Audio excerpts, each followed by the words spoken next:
안녕하세요. 타타오입니다. 5월 19일. 아무래도 석가탄신일은 4월 초파일이라고 해야 입에 쫙 붙죠? 그런데 이날도 여러 곡절을 겪었습니다. 성탄절에 대비해서 불탄절이라고도 했지만 절이 불탄 것 같죠, 발음이. 그래서 1975년부터 석가탄신일로 정해서 부르다가 40년이 지나서 2018년도부터는 부처님 오신 날이 되었습니다. 이 기념일 명칭 변경, 왜일까요?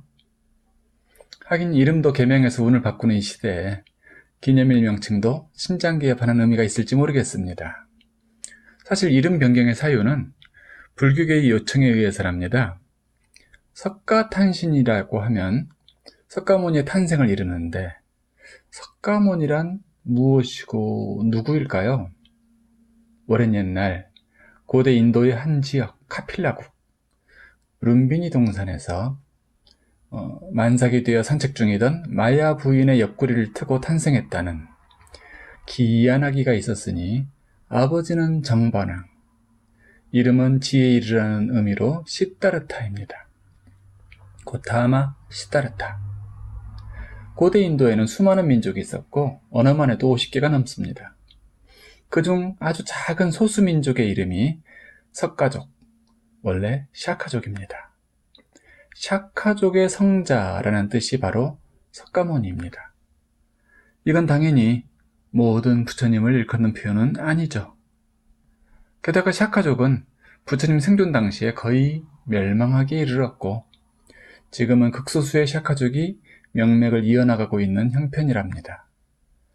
기독교에서는 예수님을 희망과 구원의 심볼로 삼는다면 불교에서는 부처님인데 묘한 것은 부처님이 한 분이 아니라는 점입니다. 석가모니는 지구상에 오신 최근의 부처일 뿐이며 과거 미래에 무수한 부처가 존재합니다. 1100억 부처. 불경에서는 이렇게 다차원 우주적 표현을 많이 씁니다. 과거, 현재, 미래가 중첩되어 있다는 것을 이미 알았던 것일까요? 그래서 현세의 한 부처님만 거론할 것이 아니라 모든 부처님을 대표하는 의미로 부처님 오신 날로 하자는 의견이었고 그것은 통과되었던 것이죠. 그런데 오늘 지금 제가 이 자리에서 그런 공휴일 이야기를 하려고 마이크를 잡은 것은 아니겠죠? 우리는 늘 한 삽 덮어봅니다. 한 삽만 덮으면 거기 진귀한 금은보배가 가득할지 모르거든요.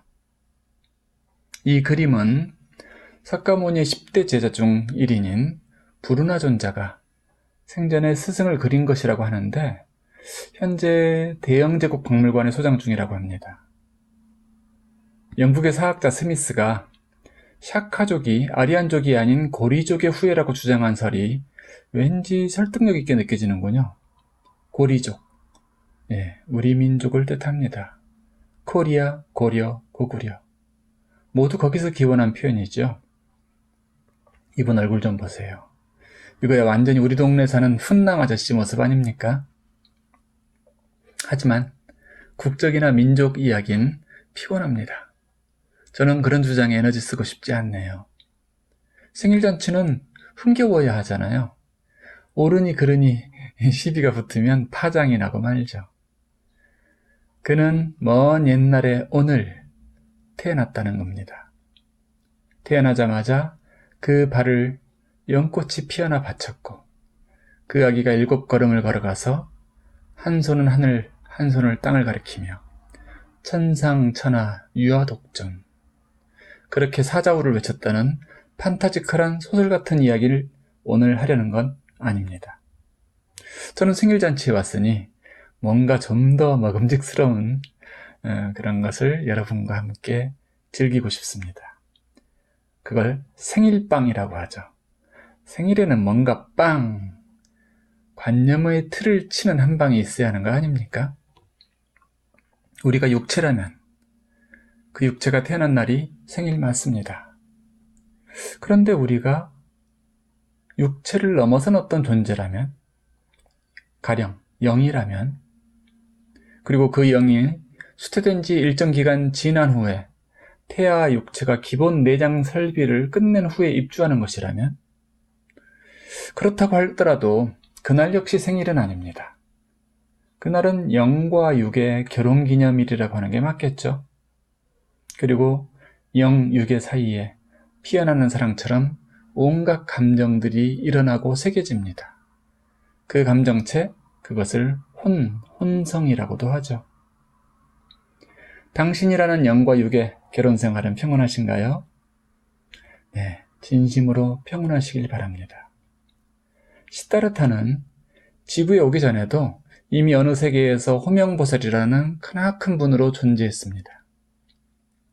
물론 그 이전에는 선제동자, 또 소구담, 또 이런저런 생명체로, 그러니 그가 태어났다는 4월 초파일은 그가 지구에 입주한 날 정도가 맞겠죠.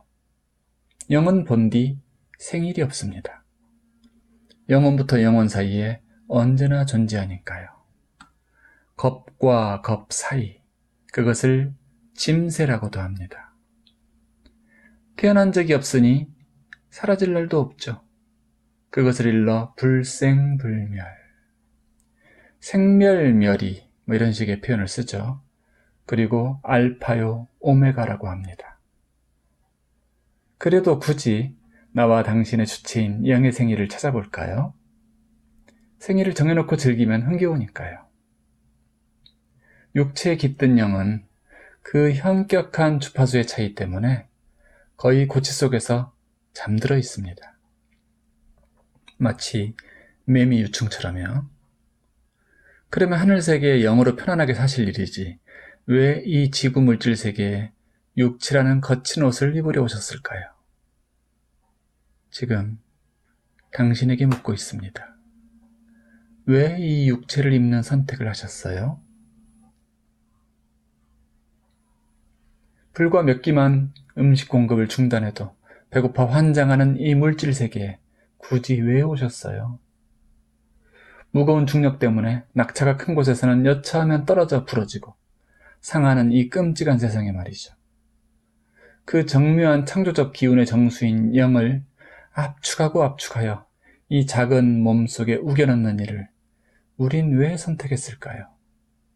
그 덕분에 우리 참 존재는 거의 기절 상태입니다. 그래서 가상의 의식 하나 거친 놈으로 떼어내서 머리에 심어놓고 아바타처럼 삶의 제반일을 맡긴 것입니다. 그놈 이름이 에고입니다. 건나라고도 하고 소아라고도 하며 중생이라고도 하죠. 보통 사람들이 말하는 나입니다. 지금 이 글을 보시는 당신은 원래 그 정도 존재가 아닙니다. 우주적 존재이고 위대한 창조자이며 무한과 영혼의 불꽃입니다. 네, 당신이 부처입니다. 그 부처가, 그 영이 얼핏 깨어난 날이 생일입니다. 그날이 당신의 부처님 오신 날입니다. 그 영은 언제 잠에 깰까요? 웃음소리가 들리면 궁금해서 실눈을 뜨실 겁니다. 네, 우리도 당신도 그렇듯이요. 깊은 감동을 느낄 때 실눈을 뜰 겁니다. 깊은 곳에서 잠든 당신을 건드렸으니까요.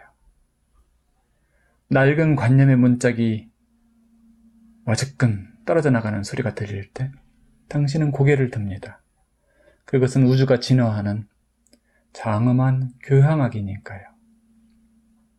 그러다가도 당신이 외부에 반응하고 허상에 탐심을 일으키고 철없이 짜증내고 두려워하며 분리감에 쩐 아기처럼 징징거릴 때 그는 다시 눈을 붙입니다.